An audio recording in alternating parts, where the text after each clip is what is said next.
Buenas noches, tutor y compañeros. Mi nombre es José Alexis Mosquera Guerrero.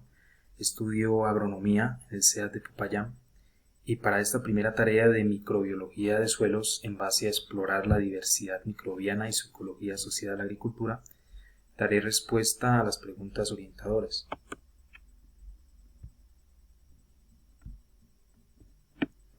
Primera pregunta.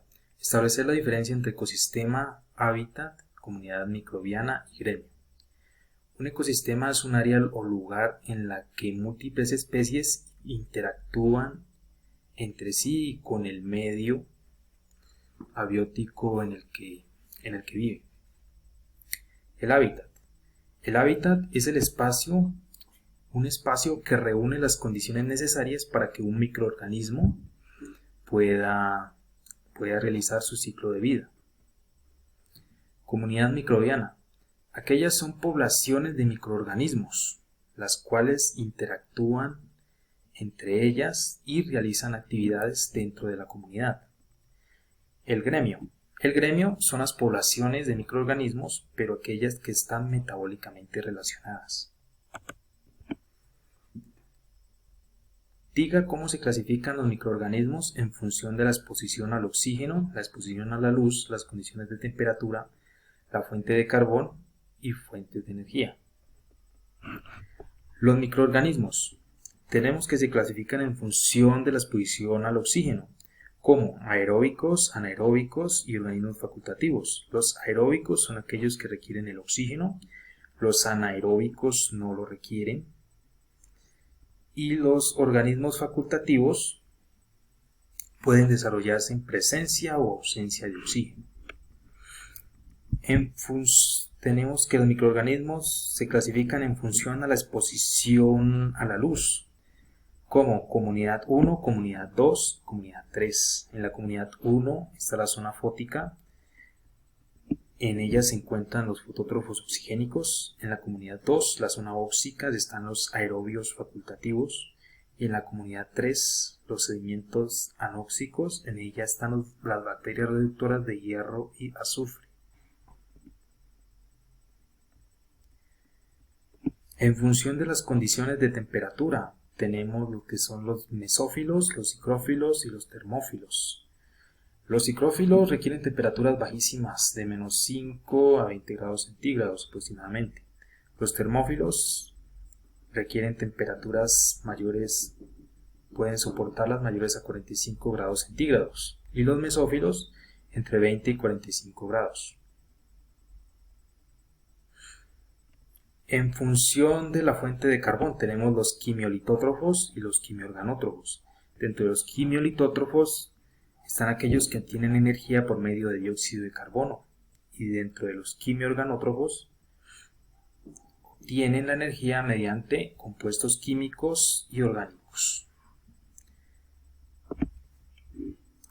En función de la fuente de energía, mediante la luz solar o compuestos químicos. Mediante la luz solar están los fotótrofos, mediante los compuestos químicos, los quimiolitótrofos y quimiorganótrofos.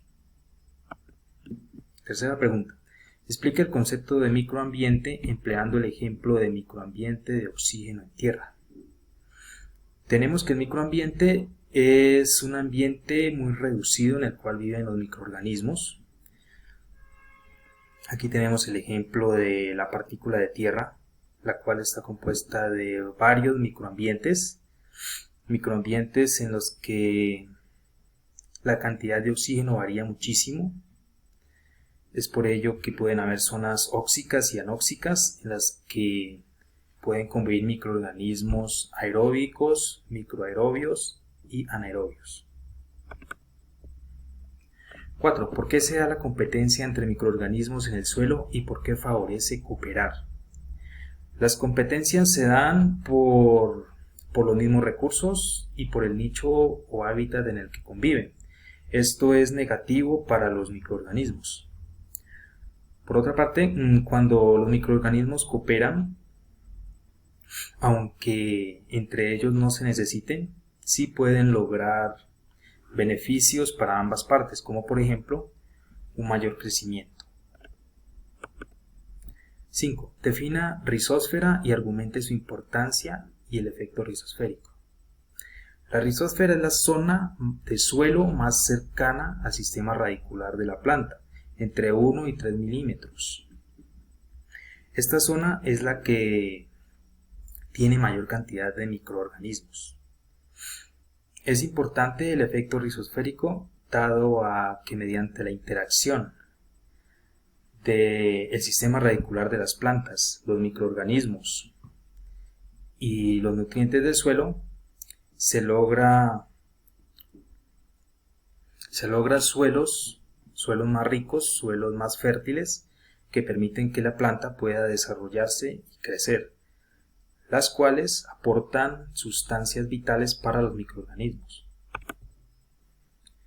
De acuerdo con la temática titulada Instantánea filogenética de la diversidad procariótica del suelo, analice y explique con sus propias palabras por qué el estudio llevado a cabo de un suelo contaminado con hidrocarburos mostró que el panorama taxonómico general de los suelos contaminados y sin contaminar es parecido.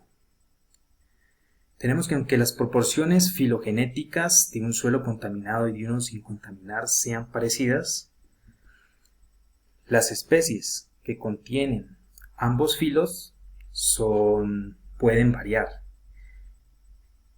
Aquí pues tenemos el ejemplo de los suelos contaminados con hidrocarburos, donde se tiene un solo filotipo dominante de bacteroides, mientras que en los no contaminados existen varios filotipos de bacteroides. 7. Explique cuáles son los beneficios que aportan las costras biológicas del suelo. Los beneficios que aportan las costras biológicas a la estabilidad de los suelos áridos es la defijación y evitar la desertificación del suelo, dado de que la formación en estas zonas áridas del suelo tarda muchísimo tiempo. Entonces especies como las cianobacterias, los hongos, los líquenes y los musgos contribuyen a ello. También a la infiltración del agua y a los ciclos biológicos.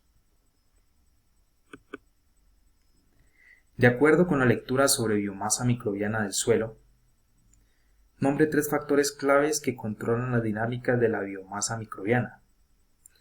En la lectura nos mencionaban que uno es el macroclima, el otro es la topografía y el último la calidad del suelo. En ellos se puede evidenciar el pH, el carbono, el nitrógeno y la humedad. ¿Cuál es el principal reservorio de nutrientes en ecosistemas pobres? Argumente su respuesta usando el ejemplo del bosque tropical seco. En el bosque tropical seco, la biomasa microbiana es el principal reservorio de nutrientes, dado que ella es la que procesa las hojas que caen de aquellas plantas, las transforman en sustancias, nutrientes que las plantas pueden asimilar. ¿Por qué el tamaño de la biomasa microbiana puede proveer un estimado de la productividad de un ecosistema restaurado? Esto se da dado de que si hay un porcentaje abundante de biomasa microbiana, quiere decir de que ese es un suelo fértil, que tiene la capacidad de hacer que las plantas crezcan y sean productivas, y se cumpla el ciclo, dando un ecosistema restaurado.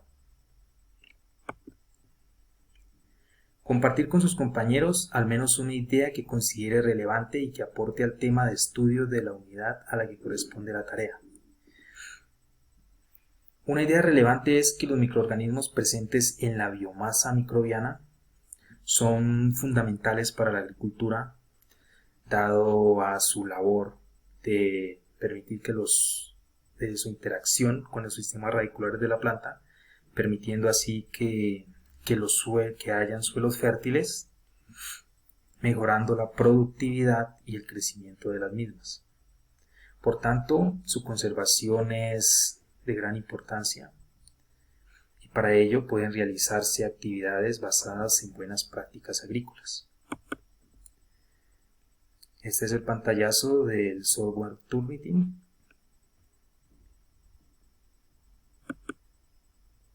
La bibliografía. Bueno, esto ha sido todo por esta ocasión. Muchas gracias. Muchas gracias por la atención.